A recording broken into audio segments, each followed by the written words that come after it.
Guard की routine को तो जान चुका होता है, लेकिन जिस सेल में रे को बंद किया जाता है वो सेल एक इलेक्ट्रॉनिक लॉक सिस्टम से बंद और खोला जाता है।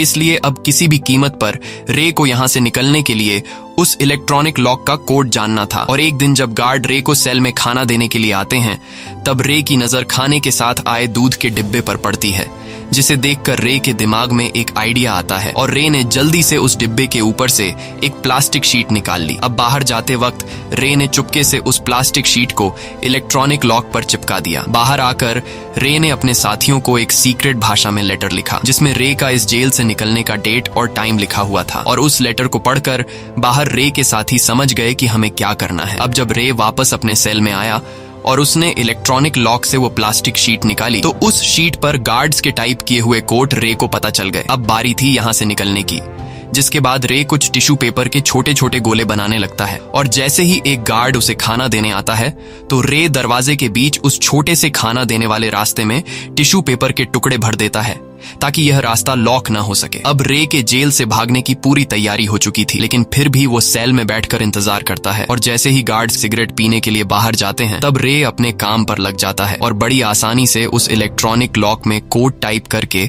अपने सेल का दरवाजा खोल देता है। जिसके बाद वो वेंटिलेशन के रास्ते से होते हुए चुपके से कंट्रोल रूम तक पहुंचता है। और तभी बाहर हम एक लड़की को गाड़ी में देखते हैं, जो जेल के बाहर पार्किंग में गाड़ी खड़ी करके जाने लगती है।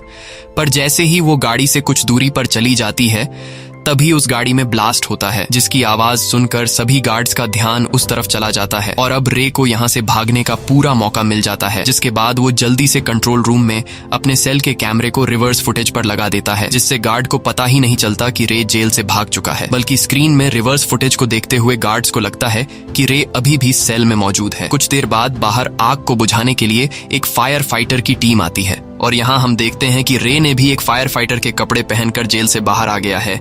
तभी यहाँ एक गाड़ी आती है, जिसमें रे के दो साथी बैठे होते हैं, और रे गाड़ी में बैठकर जेल से फरार हो जाता है। कुछ दूर आगे जाने के बाद रे के साथी रे को एक सुनसान सड़क पर छोड़ देते हैं, क्योंकि उन्हें लगा कि रे अब पूरी तरह से आजाद हो चुका है। लेकिन तभी वहाँ पर पुलिस की एक गाड़ी आती है, और पुलिस वाले रे को देख लेते हैं। रे को देखकर पुलिस वाले समझ जाते हैं कि यह एक जेल से भागा हुआ कैदी है, क्योंकि रे ने अभी भी एक कैदी के कपड़े पहने होते हैं। इसलिए पुलिस फिर से रे को पकड़ लेती है। पर तभी वहां एक आदमी आता है, और वो आदमी पुलिस को कुछ पेपर दिखाता है, जिसे देखकर पुलिस वाले रे को छोड़ देते हैं।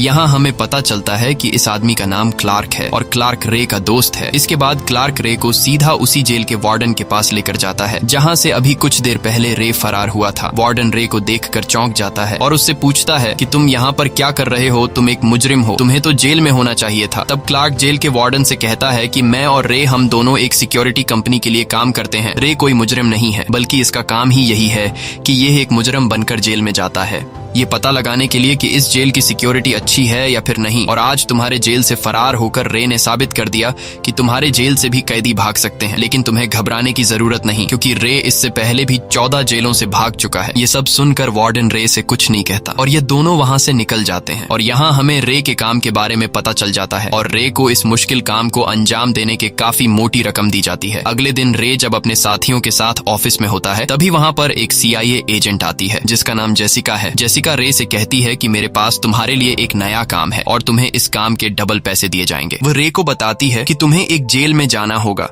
जिसे दुनिया का सबसे सिक्योर जेल माना जाता है, लेकिन वह जेल एक सीक्रेट जगह पर बनाया गया है, जिसके बारे में कुछ ही लोग जानते हैं कि वह जेल कहां पर है।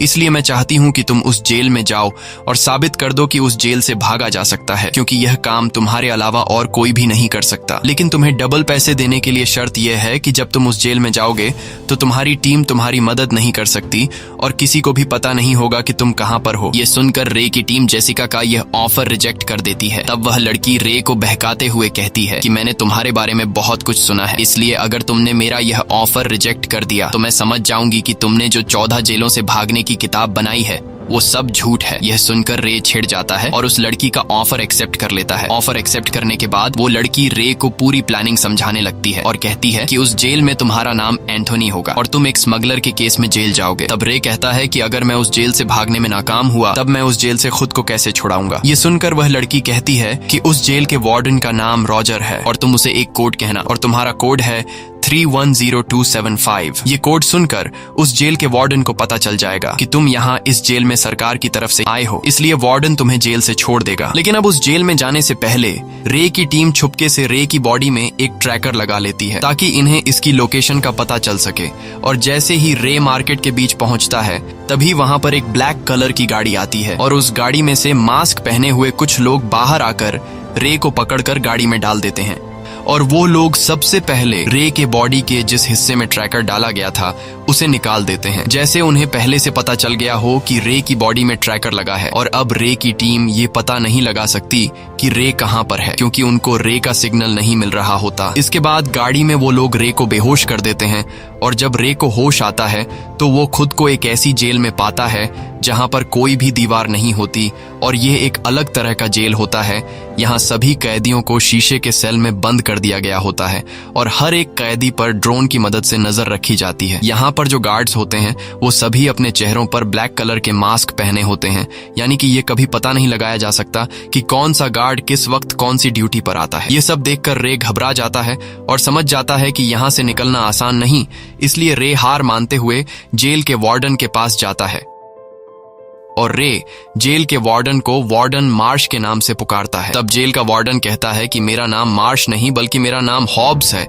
और यहाँ पर मार्श नाम का कोई भी वार्डन नहीं है। ये सुनकर रे समझ जाता है कि यहाँ कुछ तो गड़बड़ जरूर है, इसलिए वह जेल के वार्डन को अपना कोड बताते हुए कहता है कि मेरा कोड है 310275। तब वार्डन कहता है कि तुम जो कुछ भी कह रहे हो मुझे उसके बारे में कुछ भी नहीं पता, बस मुझे इतना पता है कि मुझे तुम्हें यहाँ रखने के पैसे दिए जाते हैं और अब तुम्हें अपनी पूरी जिंदगी यहीं पर गुजारनी होगी। यह सुनकर रे समझ जाता है कि मुझे फंसाया गया है। इसके बाद रे को वापस उसके शीशे के सेल में ले जाया जाता है और अगले दिन अनाउंस होता है कि इस जेल में एक नया कैदी आया है जिसका नाम एंथनी है। ये नाम सुनकर इस जेल में माइकल नाम का एक कैदी होता है और माइकल एंथनी नाम सुनकर अलर्ट हो जाता है। इसके बाद एंथनी यानी रे बाकी कैदियों के बीच आ जाता है। तब रे एक नया कैदी होने की वजह से बाकी पुराने कैदी रे को घूरने लगते हैं और तभी कुछ कैदी रे पर हमला कर देते हैं, लेकिन रे खुद को बचाते हुए उनसे लड़ने लगता है। मगर रे अकेला था और बाकी कैदी बहुत सारे थे, इसलिए कैदी जब रे को मारने के लिए आगे बढ़ते हैं तभी यहाँ पर माइकल आ जाता है और माइकल कहता है कि अगर किसी ने भी एंथनी को हाथ लगाने की कोशिश की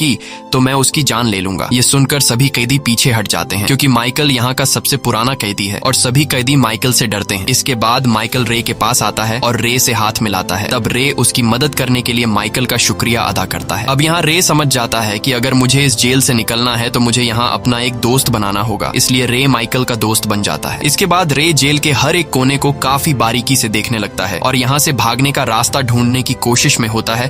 तभी उसकी नजर एक